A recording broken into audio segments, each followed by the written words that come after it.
Daddy, मैं अब एक पल भी संजय के साथ नहीं रह सकती। रोते रोते प्रिया अपने पिता जज प्रमोद जी के गले लग गई। क्या हुआ बेटी? उसने मुझ पर हाथ उठाया। रोते रोते प्रिया ने बताया, क्या उसकी ये मजाल, उसकी इतनी हिमाकत। मैं अभी सबक सिखाती हूँ संजय को। प्रिया की मम्मी सुनीता बीच में बोली। इससे पहले प्रमोद जी कुछ कहते, प्रमोद जी ने मन ही मन सोचा, शायद सुनीता इसको बर्बाद करके ही छोड़ेगी। जिस लड़की के ससुराल में मायके का दखल हो, वो लड़की आसानी से बस नहीं सकती। लड़की धान की पनीरी होती है, जिसको दूसरी जगह फलने फूलने का पूरा अवसर देना चाहिए। दूसरी मिट्टी में तभी पनप पाती है ये पनीरी। हर छोटी छोटी बात पर मम्मी की उंगली पकड़ने वाली प्रिया आज तलाक की बात करने लगी है। तभी प्रमोद जी ने कहा, बेटा पहले रोना बंद करो, मुंह हाथ धो लो, चाय नाश्ता करो, फिर आराम से बात करते हैं। प्रमोद जी की अदालत में कितने ही तलाक हुए, पर उनकी कोशिश यही रहती कि तलाक ना हो। उनको आज एक अद्भुत केस याद आ गया जो उनकी वजह से बच गया था। वही परिस्थिति आज उनके घर में परिवार में थी। मम्मी ने चाय के साथ पकोड़े बनाए, सबने खाए।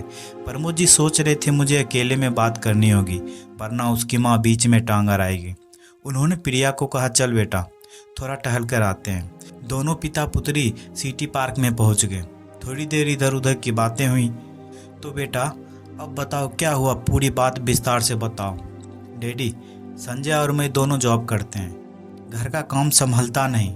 माँ जी की भी तबीयत ठीक ना होने के कारण वो भी मदद नहीं कर पाती। मुन्नी का भी काम होता है। ऐसी बात भी नहीं कि संजय कोशिश पूरी करते हैं साथ देने की, पर फिर भी मैं परेशान होती हूँ। आज सुबह किसी बात को लेकर मेरे मुंह से माँ जी के बारे में गलत निकल गया। तब संजय मेरी तरफ हाथ उठाते उठाते रह गया, पापा मुझे तलाक चाहिए। लव मैरिज के बाद भी तुम एडजस्ट नहीं कर पा रहे हैं, प्रमोद जी बोले। प्रिया सुबक सुबक कर रोने लगी। आंसुओं का सैलाब जो रुक पड़ा था वो बह निकला। पिता के कंधे पर सर रख रोती रही। प्रमोद जी उसके सर पर हाथ फेरते रहे। थोड़ी देर रोने के बाद प्रिया शांत हुई, फिर बोली, डैडी आप ही बताओ, संजय अपनी मम्मी को भी मदद के लिए कह सकता है ना? बेटा, इंसान का पहला प्यार माँ ही होता है, प्रथम परिचय माँ ही होती है। कुछ लोग शादी के बाद अपनी माँ को कहना उचित नहीं समझते और उनकी तबीयत भी ठीक नहीं रहती। अच्छा, एक कहानी सुनाता हूँ, उसके बाद जैसा कहोगी मैं तुम्हारे साथ हूँ। बात आज से लगभग 15 साल पुरानी है। मेरी अदालत में एक केस आया था तलाक का, राहुल और पूजा का, जो शादी के 10 साल बाद तलाक लेने को आतुर थे। थोड़ी सी गलतफहमी पर राहुल ने पूजा पर हाथ उठा दिया था। पूजा ने राहुल की मां को भला बुरा बोल दिया था। राहुल और पूजा शायद तलाक ना भी लेते, लेकिन आसपास के रिश्तेदार उनका घर तोड़ने पर उतारू थे। पूजा की मां सबसे ज़्यादा दोषी थी। वो पूजा को उकसा रही थी। पूजा का जीजा अपने स्वार्थ में पूजा की शादी अपने दूर के भाई से करवाना चाहता था। इकलौती पूजा की जायदाद पर उसकी नज़र थी। उधर राहुल की बुआ भी आग में घी का काम कर रही थी। वो भी अपने दूर के रिश्ते में लड़की से राहुल की शादी करवाना चाहती थी। कुल मिलाकर जायदाद और स्वार्थ की खातिर रिश्तेदार उनका घर तोड़ने पे लगे हुए थे और दोनों की आंखों पर अहम की पट्टी बंधी थी। फिर क्या हुआ डैडी? प्रिया ने उत्सुकतापूर्वक पूछा। फिर बेटा वही हुआ जो अक्सर ऐसे केस में होता है। राहुल के वकील ने पूजा को बदचलन साबित करने की कोशिश की, जबकि मुझे और राहुल को भी अंदाजा था पूजा निर्दोष है। जब वकील यह इल्ज़ाम लगा रहा था तब बड़े ही अचरज से पूजा ने राहुल की तरफ देखा। इसी तरफ पूजा के वकील ने दहेज का इल्ज़ाम लगाया राहुल और उसके परिवार पर, जबकि राहुल का परिवार संपन्न था। उसने कभी दहेज नहीं मांगा, लेकिन वकील अपने अपने केस जीतने के लिए किसी भी हद तक जा सकते हैं। फिर डैडी क्या हुआ? फिर बेटे, सभी गवाहों और सबूतों के मद्देनज़र मैंने उन दोनों की सपुत्री आरुषि, जो कि मात्र 8 साल की थी, उसको अदालत में बुलवाया। बेटा, वो 8 साल की बच्ची ने पूरी अदालत को रुला दिया था।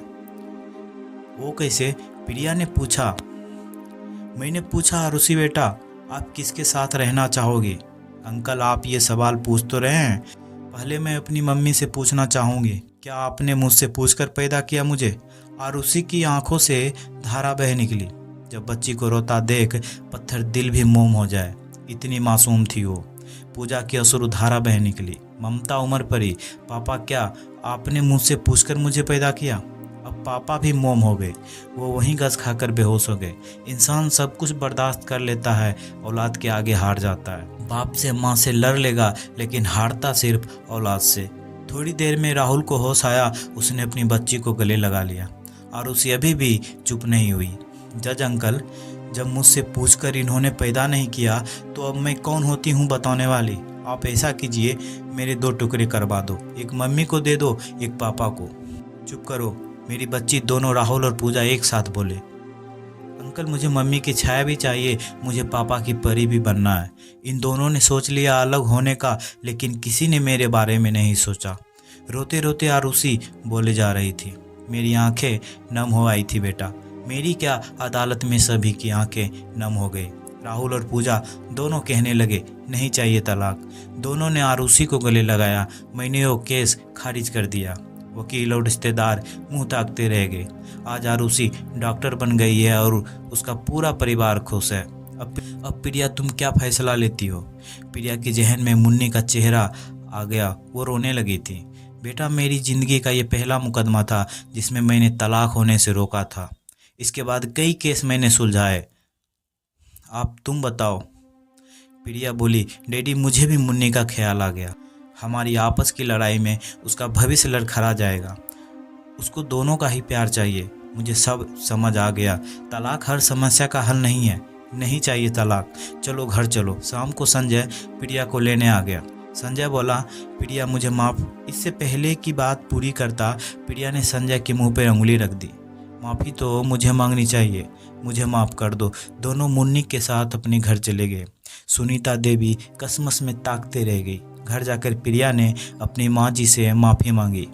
नहीं बेटी, गलती बच्चों से ही होती है, और सुबह का भूला शाम को लौट आए उसे भूला नहीं कहते।